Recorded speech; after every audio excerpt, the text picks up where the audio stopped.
So again, I said this before, I'll say it again. This is a challenging topic. A lot of people take some time before they really get it. And so, that might be because I don't explain it very well today, but I think it's also just a tricky topic that takes a while to learn, and you have to practice it, And so I just want you to understand that if you walk out of here going, I don't know what the hell he was talking about today, that's probably okay. You're probably not the only person who feels that way. There is book material on this starting in chapter 7, so that's a good secondary resource after class today to look at.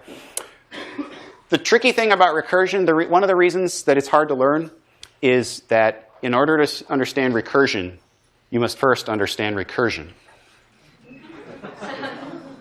You'll get that later. Okay, so what's recursion? Well, recursion is when you define an operation in terms of itself.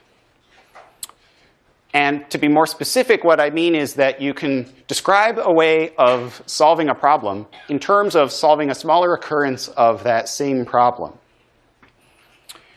What does that mean? Like, what's an example of that? Well, imagine the task of looking up the definition of a word in a dictionary. Not even a computer, just real life. You have a dictionary. It's one of those books I talked about that old people read, You want to look up a word. So you open the dictionary to the page where that word is at, and you find the entry for the word, and you read all of the, you read the definition to yourself, and you say, oh, okay, that's the definition of the word. But what if, have you ever had this happen? What if some of the words in the definition are words that you don't know what those mean either? You got to look those words up now, right? So you turn to the page of those words, and what if the definition of those words has some other words that you don't know what they mean? You have to, so if you were going to describe to somebody how to look up the definition of a word, part of your description of how to do that involves looking up words, looking up other words. So you're describing the task in terms of itself. And you might say, well, what if I get stuck? Looking up word A sends me to look up word B, which sends me to look up word C. Will that ever end? Well, I think the idea is eventually the process will end, right? When will it end? When will you stop having to jump to further words? Well, right, when you know all of the words that are in the definition, you don't need to look any of them up anymore. You won't have to jump around anymore, right? But anyway, my point is just you're describing the task in terms of itself. You're describing looking up words in the dictionary in terms of looking up words in the dictionary. And so this is something you could do in code. It's called recursive programming. And we're going to learn a lot about it in this class. It's going to be a big part of our course material. And one of the reasons we're going to spend so much time on it is that it's extremely powerful for solving certain kinds of problems. There are certain examples, and we will do some of them together, where this technique will allow you to write these very short, elegant solutions that will solve the problem correctly, whereas if you didn't use this idea, it would lead to a much longer, messier solution, etc. There are even some programming languages where this is the primary method of all code, called functional languages, where pretty much every piece of code you write uses this idea. So you have to learn about it like in the first day of class if you want to code this way in those languages. So like I think across the pond at Berkeley, they used to learn their introductory programming in what's called a functional language called Scheme, but they've changed since then. But anyway. So here's an example from real life. What if I want to know how many people are in a given column of this classroom? So like as an example, there's a column right here next to the aisle with all of these people going back to the back. So if I want to know how many people are in that column, of course I can just sit here and count these people's heads until I reach the back, right? But I'm an old person, and so I don't have very good vision, and so I can't really see very far back. I see there's a guy wearing a Stanford shirt there with glasses, but I can't really see much past him, so I'm just not going to be able to count this all by myself. And I'm lazy and out of shape, so I'm not walking all the way back there. I refuse to do that.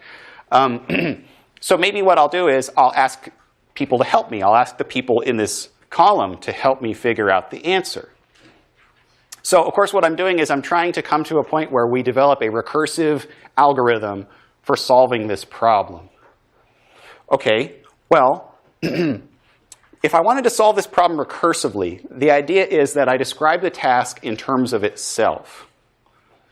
So what does that mean in this context? Well, usually when you're doing recursion, you think of it as a bunch of little workers, each solving a small part of a large problem. And in this case, my workers are the people in this column right here. If each of them helped me a little bit, maybe together we could find the answer. And the idea is that they can talk to each other, but we're not going to be doing things like for loops here. Like, I'm not going to grab one of these students and say, you do a for loop all the way to the back and count your friends up. Instead, you're just going to talk to each other. So how would you do this? Well, any ideas? How could we each handle a small portion of this problem? Like, if he's going to talk to him and he's going to talk to her, and somehow they're going to send information back and forth through the column, how do you count the people in the column? Any ideas? So maybe you ask, you keep asking until you get to the back, and then the person at the back has 0 people behind them, so they tell the person in front of them I have 0, and then the person says, well, I have 1, so I have 1. Okay, right. So I think a good, she gave a great answer. I'll repeat what she said in a second. A good mental model is just to pretend, no offense, pretend that each of these people is a real simpleton.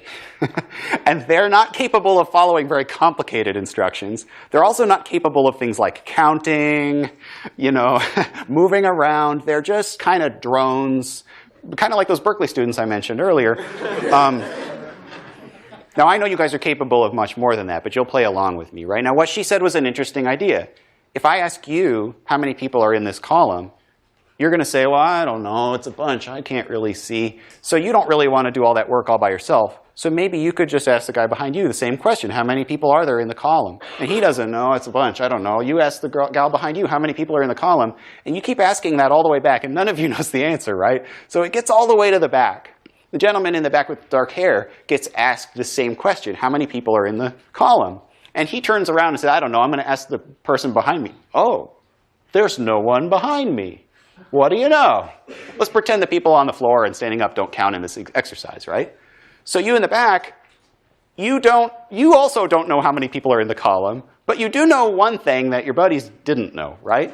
And that is, there's nobody behind me, I can tell you that. So I know there's me and no one else back from me. Does that help at all? If he tells that to the person in front of him, does that help her in some way? Like, are we getting somewhere at all with this? What do we do at that point?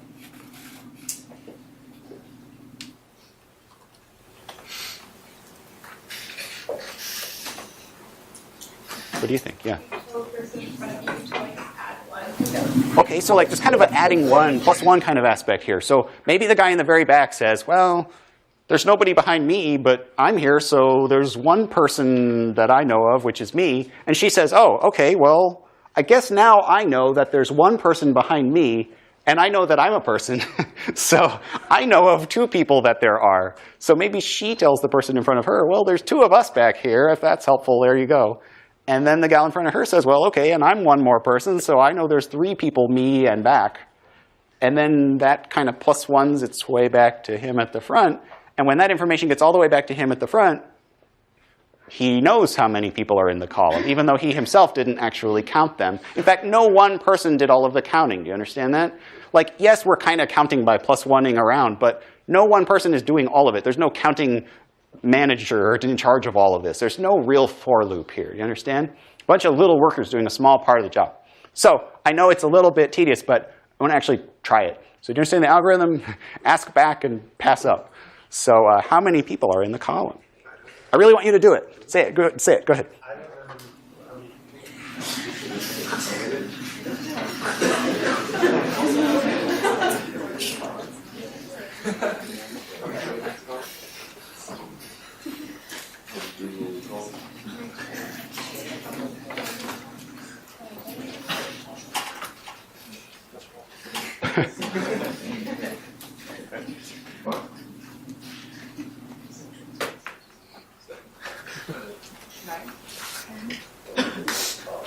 Thanks. There are 12 people in the column. Let's hear it for our volunteers. Nice job.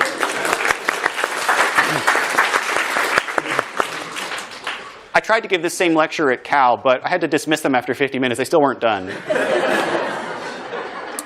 I'm just kidding. No, so I mean, I know that's a little bit silly, but I think the takeaway here is that they all were basically following the same instructions. The instructions are, if you ask me how many people there are, then I will try to ask the person behind me to get the answer from them. If there isn't, well, I think what the slide says, the slide phrases it in terms of how many people are behind me. But basically, the algorithm here is I'll try to ask the person behind me what the answer is. And if they have an answer how many people there are back there, then I'll tell you one more than that. If there isn't anybody behind me, I'll just tell you that it's just me. There's just one person. Now, you might say that different people were behaving in different ways. But each of the people in this column were kind of following the same instructions. They're trying to ask the person behind them. And if that fails, they fall back to saying it's just me. All of them agree on that algorithm ahead of time. And if they all follow that algorithm, then collectively we will get the right answer to the problem.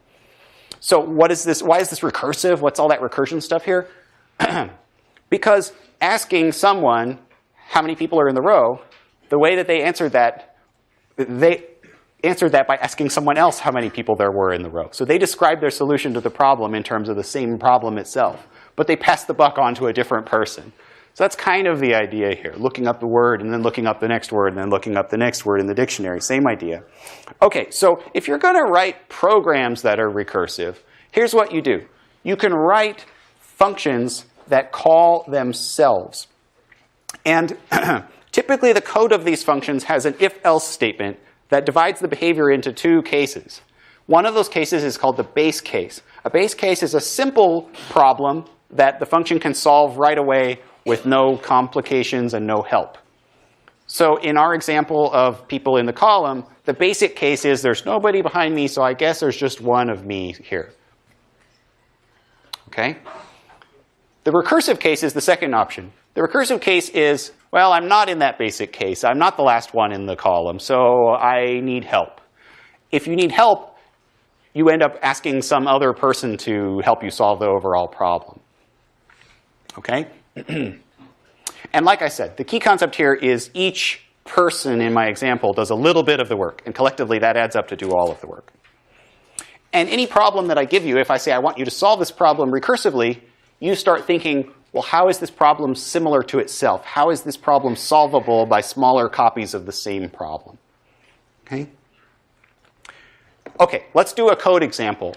Let's try to bring this to C++ land. Here is a function that you pass it an integer parameter, and it will print that many stars on the screen, that many asterisk characters.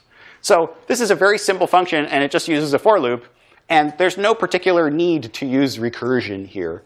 But I just want to show you, just in terms of discussing what recursion is and how it behaves, I'm going to use this as our first example, even though the one I already have here with a for loop is fine. So let's rewrite this function recursively. And when I say that, what I want to do is I don't want any for loops in it. I want to write the code with no loops. So how do I do that? Well, let me go to Qt Creator for a second. I believe I have a project set up here.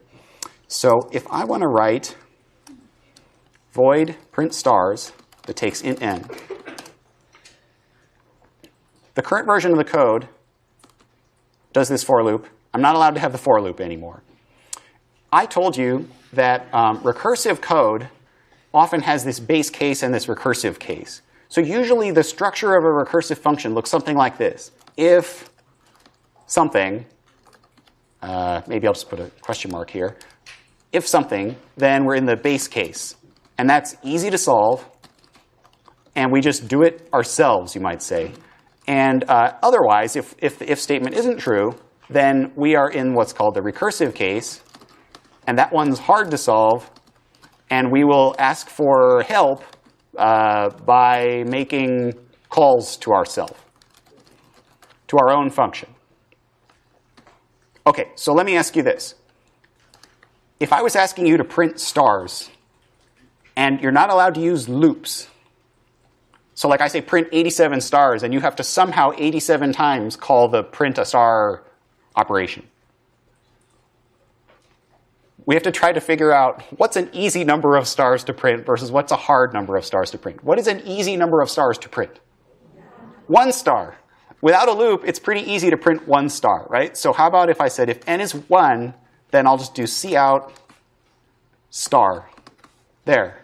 Else, let's assume that means it's greater than 1. So, This is where I would want the for loop, but Marty said I can't have a for loop. Frickin' Marty, he's so mean. Well, then I don't know what to do now. So again, thinking of our silly example of the column, the idea here is maybe I can do a little bit of the work and then use a recursive call on my own function to do the rest of the work. So like, what does it mean to do a little bit of the work? Well, maybe I could print some of the stars myself and then leave the rest of the work for other people to do. Well, how many of the stars should I print myself? Maybe one of them? I'll print one of the stars myself, but now there's more work to be done, so how do I do that? Well, if only I had a function that I could call that would print the other 86 stars, I could just call that. That'd be great if such a function existed. I would call it like magic awesome function, and I would just tell it how many stars that were left to be printed, and maybe it would do the rest for me.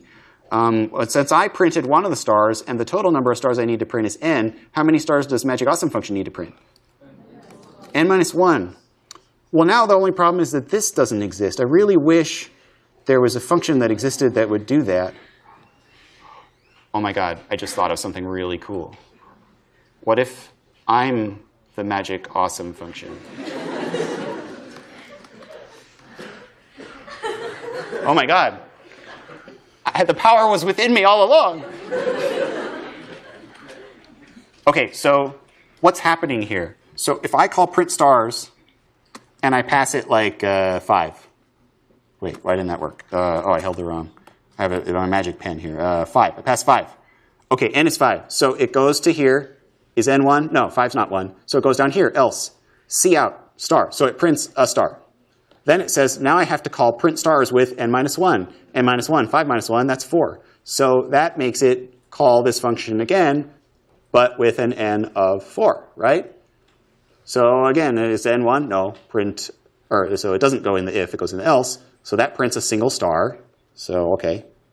Then it calls print stars again with 4 minus 1 is 3. N's not 1, print a single star. Call it with n minus 1, that's 2. Do you see what I'm doing here? I mean, so now I'm down to 2. It's not 1, so print a single star. Then call it again with 2 minus 1. That's 1 if n equals 1. Ooh, I am 1 now. N is 1. So I'll go in here and I'll just do this case. So I'll print a star, but I didn't make any more calls there, so we're done. It stops. And so I printed 5 stars without a for loop. Does that sort of make sense so far? I mean, this does work. I mean, I guess if you don't trust me, I can run it real quickly here. Where's main? Don't look at that stuff yet. We'll write that later. Let's do print stars, 5 stars, and then let's do, we need an endl, see out, endl, and then let's print stars 17, and then another endl. Because, yeah, OK, compile, run. Oops, it's still compiling. Ugh. So yeah, that season premiere was pretty awesome. Game of Thrones. Not going to spoil it. Don't worry. But they're all on BitTorrent if you want them. 5 stars there. 17 stars there. So our print stars function is working. I guess definitely some people look at this code and they go, well, that looks weird. That doesn't make sense. That seems like that shouldn't be legal, you know, but it does totally work. Do you guys have any questions so far just about what it's doing or the mechanics of what's going on here? Yeah. I was wondering, since we see out a star in either case, would it be like better style to do see out star and then like if n is not equal to 1? That's a great question. She said, well, aren't we doing this see out of a star both times? So like, can't we just like move this out there and then just not do it there?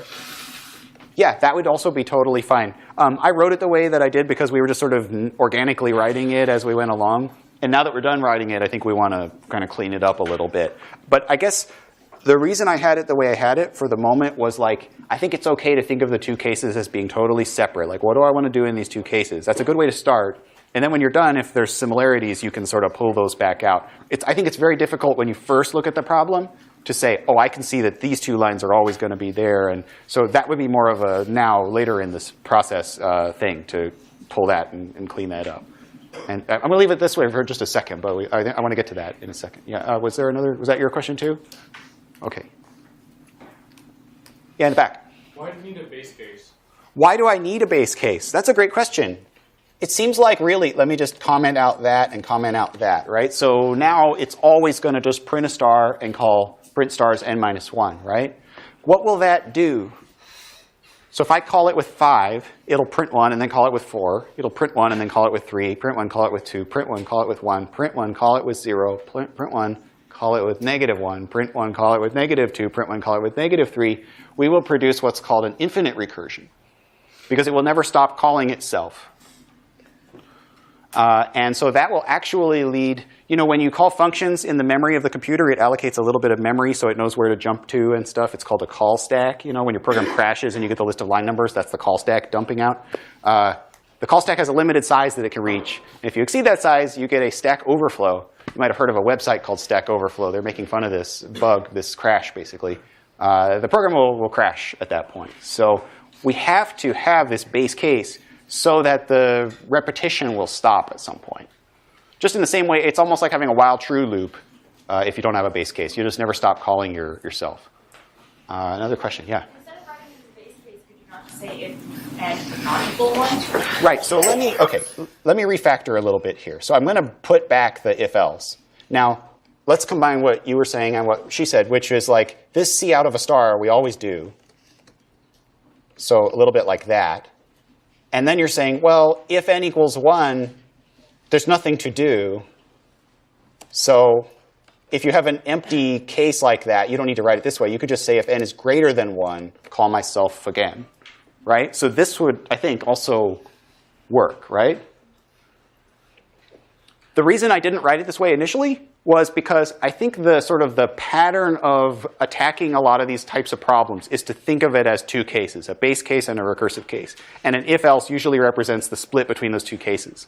Once you actually write the code out and you sort of step back from it, you start noticing this kind of stuff. Wait, maybe I can simplify this a little bit. But I think the general pattern of if, base case, else, recursive case, that will work for pretty much any type of tricky recursion problem that you're solving. And some of them, like this one, you can clean up into a if without an else or something like that. OK? This function doesn't do the right thing if you pass it a negative n, but we're just ignoring that for the moment. OK, well, let's jump back here to the slides for a second. I've got a Socrative question that I want to ask you guys now. So let's play. If you guys are on the Socrative, get your distraction devices ready. So finish. I have to grab all the logins. OK. Now let's do a quick multiple choice question. And here is the question. So here's a recursive function that I've written called mystery. And I want you to try to walk through what it does. And what do you think it does if I pass it the number 648 as a parameter? Take a look and cast your vote. Feel free to talk to your neighbor if you like.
Okay, I'll give you another second or two, but go ahead and cast in your vote, and I'll show the results in just a sec.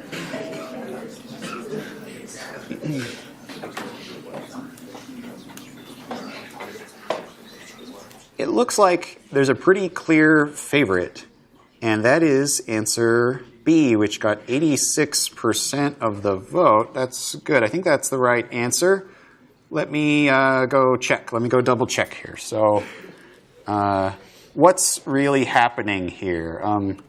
Oops, where did my slide go? Where did it go? Okay. So, yeah. Here's the slide. So mystery, when I pass it 648, so n is 648, right? N is not less than 10, so int a is n divided by 10, which is 64. B is n mod 10, which is 8. So then I call mystery on 64 plus 8. So I call mystery on 72. So I repeat, is that less than 10? No. So then I do this AB stuff again. So now A becomes n divided by 10 is 7, and mod 10 is 2. So now I call mystery on 7 plus 2. I call mystery on 9. If n is less than 10, I return n. So the answer that comes out of here is 9. Okay? So that's kind of our first recursion mystery problem that we'll do. Let's look at a few more examples of coding with recursion. So here is a POW function. Raise a base to an exponent. Do exponentiation on integers. And so one way you could do that is just using a for loop again, right? You repeatedly take the base times itself, and times the base until you get the desired power. For 1 to exp, take result times base. You guys know I'm all about that base, right? So, yeah. Anyway, let's try to write this recursively. Recursively, no loops. So if we're going to write power, let's find that. I think I've already declared a prototype, int power. So I'll jump in there. And I did the hard part. I wrote the heading for you. So again, when we do recursion, the general strategy is we say if something, else something. And usually the if here is like what's an easy case and what's a hard case. Like easy means base case and hard means recursive case, right? So in terms of powers, math, exponentiation, like base to the exponent, what's an easy one that we wouldn't need any looping or fancy stuff to do? To the 1 power. So if I'm raising the base to the 1 power, that just means 10 to the first or 3 to the first is just the number itself, right? So I return the base itself. That's pretty easy. Okay, so harder case would be an exponent that's bigger than 1, right? If the exponent is bigger than 1, so that means I'm trying to do something like 3 to the 7th or something.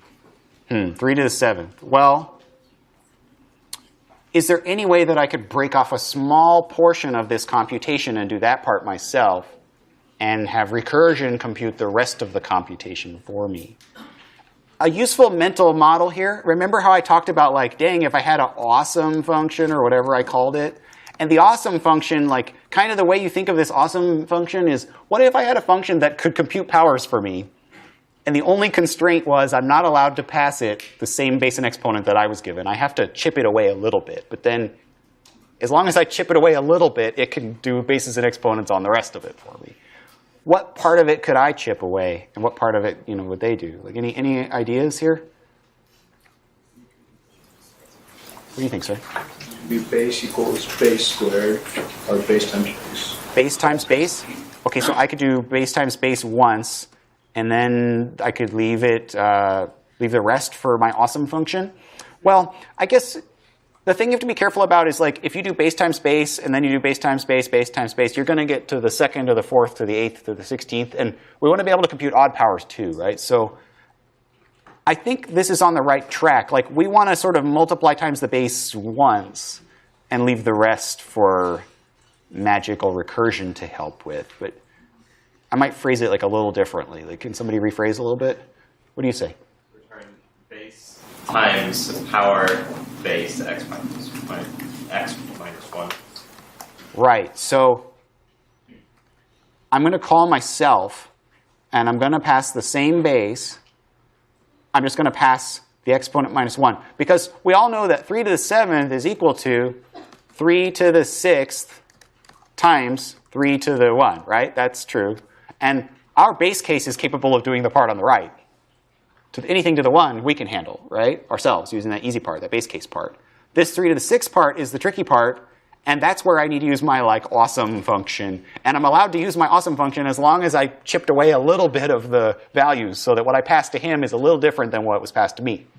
And that's the case here because I chipped away a little bit of that exponent down. And what you have to convince yourself of is the progression of those calls will eventually reach my base case. Is that true? Well, if the exponent is greater than 1 and I keep chipping away minus 1s from it, then eventually won't it get to 1? So we will get to the base case eventually, you understand? So that's kind of the way you're gluing these calls together. And again, it's not the awesome function, it's my own function times power. Right, so I think I have some calls in main here that test this thing. Let's try it. What do I got? 3 to the 4th, 81, I think. 4 to the 3rd, 64. 2 to the 10th, 1024. 5 to the 3rd, 125. 0 to the 5th is 0. OK. I think one thing that's happening here is there are more calls that I'm not seeing. Do you see 0 to the 5th is on line 51 there, but there's more calls, and I'm not seeing any of the results of the further calls? Do you know what's happening? I mean, it seemed like the program got stuck or something. Yes? Do you have to have the base case if the exponent is 0? Exponent of 0. Oh. We didn't think of that. So, OK, let me go back to the power function that we were writing. Down here, so base case of 1 is easy. We could also add in another one. Wait, what happened? Else, we could add a 0. If the exponent is 0, that's also an easy case. Anything to the 0 is 1, right? So now we have 3 branches in our code. If it's 0, return 1. If it's 1, return base. Otherwise, return this. This will solve that bug. My claim is that we have unnecessary code here. And it might be non-obvious what I mean by that. We have 3 cases. I claim we can simply delete one of them, and the code will still work. Do you know what I'm getting at? Which case is not necessary? What do you think? The x equals 1 case. But it seemed like that was a really important case that we wrote. Why can I just get rid of that? I mean, what makes you think that it will still work if I delete that? Just go ahead, yeah. So if I had x equals 1, then I would be returning base times power 0, which is just 1 by that x equals 0 case, so I'm returning base anyway. OK, so let's assume I'm taking 6 to the 1th power, so it should return 6, right? So the x is not 0, so it's going into the else. And so that'll return the base of 6 times power of 6, comma 0, right? And what's power of 6, comma 0? That's 1. So it'll do 6 times 1. So 6 times 1 is 6. It's going to get the right answer. So this code still works even after I deleted that middle case. And so I thought that's really interesting because at first we thought we needed 2 base cases, but what we really found was that one of the base cases was more basier than the other one, and it sort of was enough to eat up the other base case. And the code we had before is more like what new programmers write. They have unnecessary cases that actually, if they thought about it for a second, they don't need. It's just kind of interesting aspect of recursive code. You have a question? Yeah? Just maybe not related, but is it in general good practice to do calculations on the return line? Oh, like return base times power? Yeah, that's fine. You could say, something equals power and then return that times base. You could do that too. That would be fine. But it's not different. No, the computation will be the same, and it doesn't really change the memory or the speed or something like that. So this version of the code still works. And now if I go back to main where I was testing this thing, then I think now all of the cases here in main will run. So yeah, I've got 5 to the 0 is properly giving me 1. 1 to the 8 is 1. 1 to the 4 is 1. Negative 4 to the 0 is 1. I think that's right. OK, good. So that's pretty much a working power function for now. Some people ask about efficiency. They say, like, well, if I write a power function like this, if it has to call the function itself over and over, is that slow? Is that going to waste a lot of the time for the computer or the memory of the computer? Recursion is a little bit slower than loops. But there's two things I'll say. One is, it's not that much slower. You probably don't need to worry about it. And two is, that's very language specific. Some languages are heavily optimized so the recursion is super duper fast. And so in general, it's not true to say that one of these ways is faster or slower than the other. Really what you do is you write the way that makes the most sense for the problem that you're working on. You don't always use recursion. You don't always use loops. They're both useful in certain situations. So, OK. I wanted to just point out what it's doing. When it's making these calls, what's really happening is I call it with 5 to the third. So it creates some memory for that function call. And so that function call's running, and it gets to this bold line. It says base times power of base to the exponent minus 1. So this call to the function halts. Now, I think what a lot of you guys are doing kind of mentally when you're tracing through this code is you're assuming that means I jump back to the top of the function, right? I jump back to the top. But jump is not the right mental model. It works for some of the simple problems we've been doing so far. But really, that's not what it is. Really, this function invokes another copy of itself. So if you want to look at a picture of that, it's like I stack up another copy of the entire function. And now that second copy starts running with a base of 5 and a power of 2. It gets to the bolded line. It says, oh, I need to make a function call to figure out the result here. So it pauses there. We make another copy of the same function. The third copy starts running with a result with a base of 5 and exponent of 1. This is a previous version of the code where the base case was 1, so work with me on that. So this one hits the if, and it says return base, return 5. So the result of this function gets returned. Where does it go back to? All the way out to cout? No, it goes back to the previous call. This guy made the call to this guy, and he's waiting for his result to come back. And he's dependent on his result to compute his result. Do you know what I'm saying? So like this guy's waiting for this. This guy's done. I'm returning my base of 5. Where does that go back to? That goes back to right there. That 5 gets like pasted right there. And now this guy computes, oh, I need to take 5 times that 5 that came back to me. So now he's ready to return a 25, which gets sent back to here. And that 25 gets multiplied by 5. And that gets sent back to run or main or cout or whoever's calling that. Yeah, in the back. Break the recursion. Oh, does passing by breaks the recursion? So it's interesting to think about reference parameters mixed with recursion. It does basically mess up what I'm describing here, because the model I was showing was that each function had totally separate copies of those variables.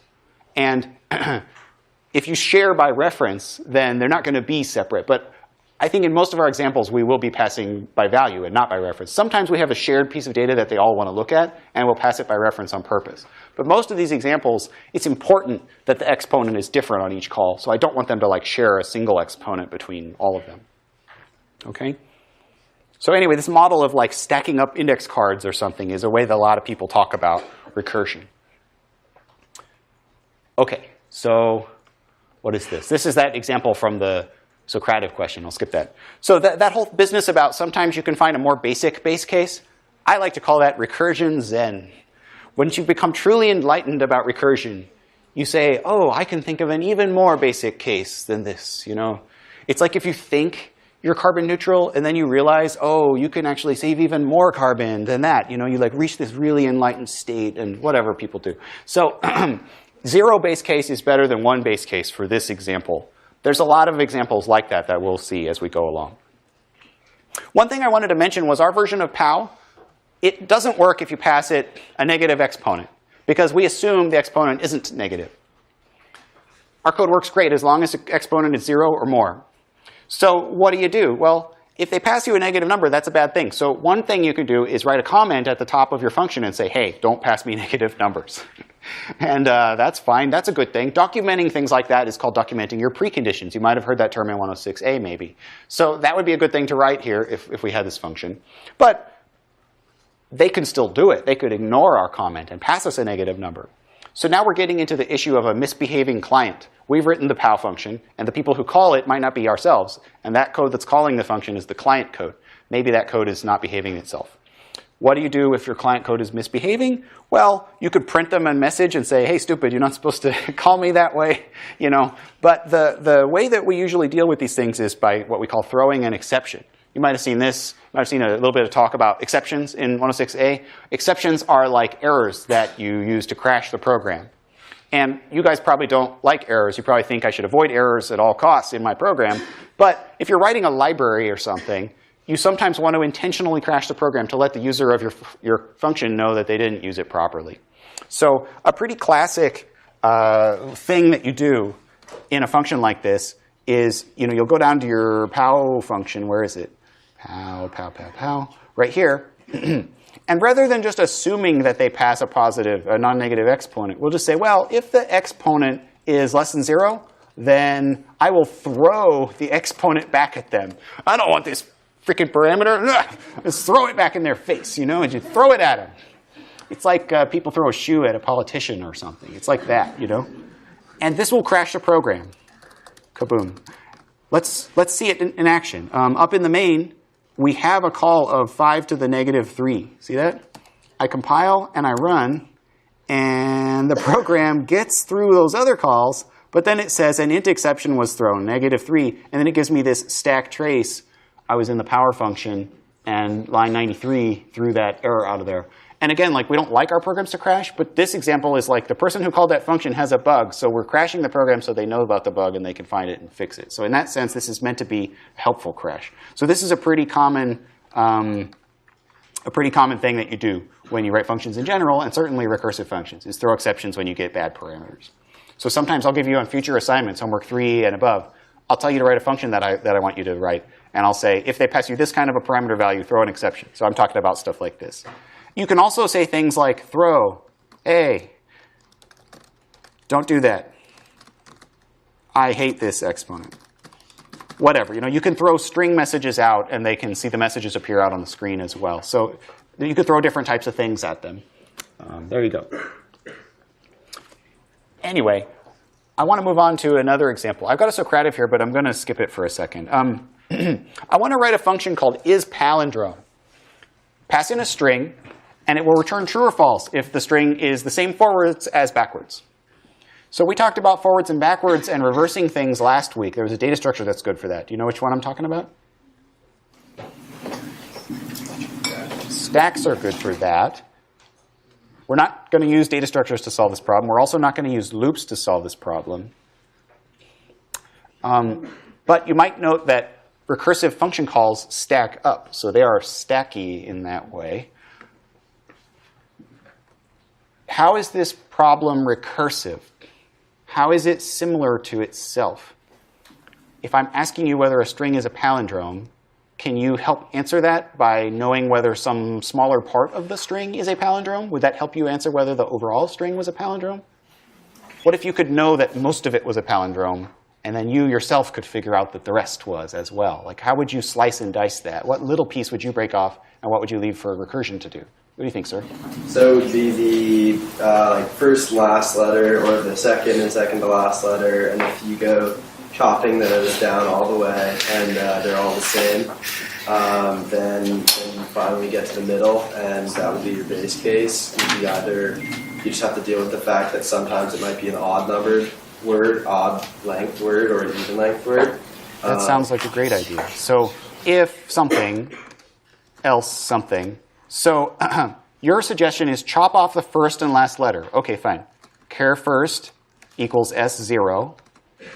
Char last equals s dot length minus 1. Those are the first and the last characters. So if the first and the last are the same, that tells me something. Otherwise, I'll do something else. If they're not the same, what does that mean? This is not a palindrome if the first and the last letters are not the same, right? So then I will return, oops, not comment, return false. If the first and the last letters are the same, that's a good start, but we don't know about the rest of the string, right? If only we had a magical function that would tell us whether the rest of the string was a palindrome. What if I sliced out the rest of the string s dot substring from 1 to, I'm supposed to pass the length here, s dot length minus 2. That's how many characters to pull out. That's the rest of the string. What could I return here? Call is palindrome on the rest. If my function that I'm writing works, then maybe that will do the right thing. But at some point, we have to stop this merry-go-round, right?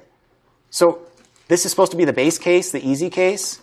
What strings are really easy to know if they're palindromes or not? Like short strings, like you might think if it's only 2 characters, then all I got to do is look at those 2 and see if they're the same. But you must see the light. You must be in Zen, right? 2 characters, that sounds like a lot of work. I'm too lazy for that. What's easier than 2 characters? 1 character. What's easier than 1 character? No characters. We could assume that 1 character strings and the empty string are palindromes. Why don't we say if s's length is less than 2, we know it's a palindrome. Otherwise, chop 2, compare them. If they match, compare the rest.